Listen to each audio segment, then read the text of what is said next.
Hello, this is Sencha with Vumber.com, and today I'm going to explain how you can disable voicemail for your Vumber number while still allowing your voicemail greeting to play. This feature is perfect if you're feeling overwhelmed with voicemails and need to catch up, yet want to maintain a professional tone for your callers. By following this guide, you'll learn how to set up your Vumber so that callers hear your voicemail greeting but will not be able to leave a message afterwards.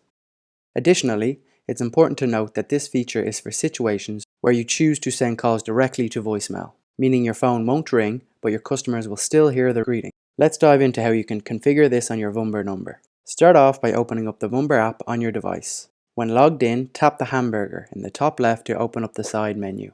From here, select My Numbers. Find the number you want to apply this feature for and hit Configure beside it.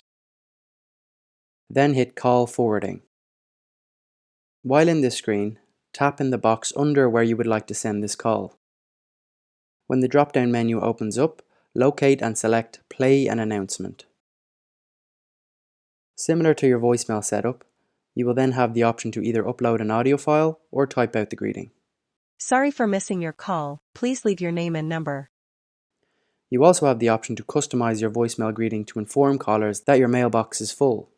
This way, if you are experiencing a high volume of voicemails, callers will hear your professional greeting, but they'll be aware that they cannot leave a message at that time. Once your greeting is ready, this setting will now be live for this Vumber.